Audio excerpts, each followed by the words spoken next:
तप्त कांचन गौरंगी राधे वृंदावनेश्वरी वृषभानुसुते देवी प्रणमामि हरिप्रिये. वृंदावனம் ஸ்ரீமதி ராதாதேவியும் ஸ்ரீகிருஷ்ணரும் நீக்கமர நிறைந்த காதல் லீலைகள் செய்த திருத்தலம். ஸ்ரீ ராதா கிருஷ்ண பிரேம பக்தர்களுக்கு விருந்தாவனமே லீலா வைகுந்தமான கோலோகம், பூலோகத்தில் கோலோகம் என்றே சொல்லலாம். விருந்தாவனம் என்பது பூமியில் உள்ள சாதாரண தலமல்ல.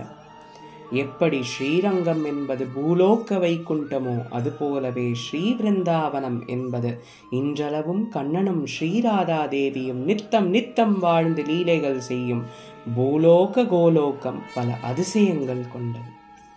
அப்பிரஜபூமியில் வாழும் மக்கள் கண்ணனின் கோலோகத்தில் அவனுடன் அமைந்த மஞ்சரிகளாகவே ஸ்ரீ ராதாராணியின் தாசர்களாகவே மதிக்கப்படுகின்றனர். விருந்தாவனத்தில் கண்ணனின் பெருமை பல பேசினாலும் அங்கு ஒலிக்கும் ஒரே நாமம் ராதே ராதே. காணும் இடமெல்லாம் ராதே ராதே, பேசும் மொழியெல்லாம் ராதே ராதே. இன்றும் பிரஜவாசிகள் சாதாரணமாக பேச துவங்கும் போதும் காலை எழுந்ததிலிருந்து இரவு உறக்கம் வரை அனைத்து சம்பாஷணைகளுக்கும் ராதே ராதே என்று கூறுவர். அவ்வாறு ஒரு நாளில் குறைந்தது 100 முறையாவது ராதே ராதே என கூறுவார்கள். ஸ்ரீ ராதை அவர்களின் உயிர் மூச்சாக திகழ்பவர். உண்மையில் பக்தியை அவர்களிடமிருந்து நாம் கற்றுக்கொள்ள வேண்டும். பல வைணவ க்ஷேத்திரங்களில் பெருமாளை முன்னிறுத்தியே தலைவனாகவே தாயாரின் பெருமையை பேசிக் கொண்டிருக்கின்றோம். ஆனால் ஸ்ரீ விருந்தாவனத்தில் மட்டுமே ஸ்ரீராதா நாச்சியாரை தலைவியாக கொண்டு மகாராணியாக ஸ்ரீ ராதா ராஜ்யமாக அக்காலம் தொட்டு இன்றும் உள்ளது. ஸ்ரீ விருந்தாவனத்தில் ஸ்ரீகிருஷ்ணரும் ராதையும் பற்பல லீலைகள் புரிந்தாலும் குறிப்பிட்டு இன்று நவராத்திரியில் நாம் காணவிருக்கும் லீலை மோத்தீவனம். இது ஒரு விசித்திரமான லீலை. ஸ்ரீ ராதாராணியின் பெருமையை சொல்லும் ஒரு லீலை.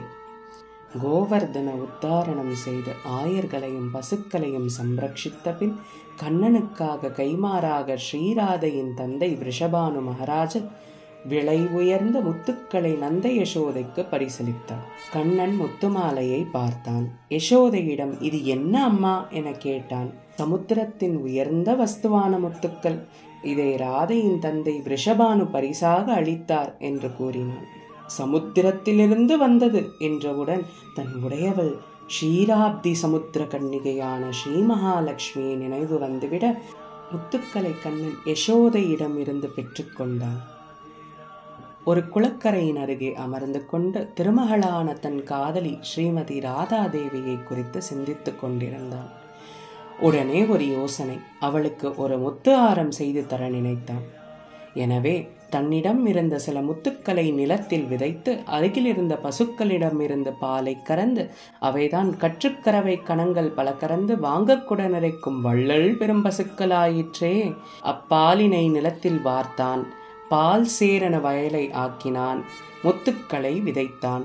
இதை கண்டு கோபர்களும் கோபியர்களும் கண்ணனை கேலி செய்தனர். அட கண்ணா, முத்து எப்படியடா மரமாகும்? முத்துக்கள் எப்படியடா மரத்தில் வளரும்? அது சமுத்திரத்தின் சிற்பிகள் உண்டாக்குவதல்லவோ? மறுநாள் கண்ணன் விதைத்த ஒவ்வொரு முத்துக்களும் மரமாகவும் அம்மரத்தில் பல பலவென பற்பல முத்துக்கள் விளைந்தது. இதை கண்டு ஆயர்கள் யாவரும் ஆச்சரியம் கொண்டனர்.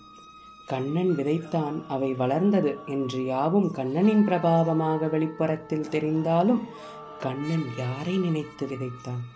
திருவாள் மார்பன் திருமகளான ஸ்ரீமதி ராதாதேவியை நினைத்து அல்லவா?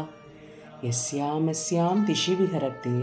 ஸ்ரீ தாயாரின் பார்வைப்பட்டால் கல்லும் கனியும் மண்ணும் பொன்னாகும், பட்டமரமும் தளிர்க்கும் அல்லவா? சாதாரண இந்த முத்துக்கள் விளையாதா என்ன? உண்மையாக கண்ணன் ஸ்ரீ ராதாதேவி மீது கொண்ட காதலின் சக்தி ஸ்ரீ ராதாதேவியின் பிரபாவத்தினாலேயே தன் ஹிருதயத்திலும் எண்ணத்திலும் ஸ்ரீ ராதாதேவியை கொண்டு கண்ணன் விதைத்த முத்துக்கள் அன்று விளைந்தது. இன்றும் பிருந்தாவனத்தில் முத்துவனம் என்னும் இடத்தில் வளரும் ஒரு வகை மரங்களில் விதைகள் முத்துக்கள் போலவே காட்சி தருகின்றது. அதிசயமாக அம்மரங்கள் உலகில் வேறு எங்குமே காணப்படுவதில்லை. பிருந்தாவனத்தில் மட்டுமே காணப்படுகின்றது, வளர்கின்றது. அவற்றை விருந்தாவன முத்துவனத்தில் இன்றும் நாம் தரிசிக்கலாம். ஸ்ரீமதி ராதாகிருஷ்ண பிரேமைக்கு சாட்சியாக விருந்தாவனத்தின் முத்துவனம் காலம் கடந்து நமக்கும் இன்று காட்சி தருகின்றது. அவ்வதிசய லீலையை கூறும் வகையில் இன்று நம் கிரகாலயத்தில் பார்கவி ஸ்ரீஜி பிரேமவல்லி தாயார் முத்து ஆபரணங்கள் தரித்து கொண்டு திருக்கரங்களில் முத்து ஆரங்களை வைத்துக் கொண்டும் காட்சி தருகின்றார். சாதாரணமாக முத்து என்பது ஆபரணமாக சமுத்திரத்திலிருந்து வந்தபடியால் ஸ்ரீ மகாலட்சுமி தேவியின் அனுக்கிரகம் பெற்ற ஐஸ்வர்ய வஸ்துவாக தெரியலாம். ஆனால் முத்து என்பதற்கு மற்றொரு அர்த்தமும் உண்டு. ஞானம். அருணகிரிநாதர் திருப்புகழை ஏற்றும் தருவாயில் ஞான வடிவான கார்த்திகேய பெருமான் முத்து என்று அடியெடுத்து கொடுக்க முத்தை திரு பத்தி திருநகை அத்திக்கிரை சத்திச்சரவண முத்திக்கொரு வித்துக்குருவரை என ஓதும் என்று பதிகம் பாடினார் அல்லவா? இங்கு முத்து என்பது ஸ்ரீ ராதாகிருஷ்ண லீலையில் எந்த ஞானத்தை கூறுகின்றது?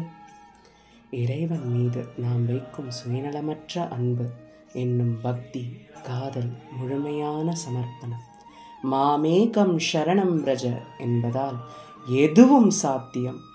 அந்த கலங்கமற்ற அன்பு என்பது அனைத்து சாஸ்திர கோட்பாடுகளையும் கடந்தது. ஷிவ்பதியான பரமாத்மாவிடம் நம்மை நம் கர்மங்களிலிருந்து விடுபட செய்து கொண்டு போய் அவரிடம் சேர்க்கின்றது. அந்த அன்பே நம்மை இறைவனிடம் கொண்டு போய் சேர்க்கும் ஒரே மார்க்கம். இதை அறியும் போது நம் மனம் சொல்லும் ராதே ராதே ராதே ராதே.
गोविंदा गोपाल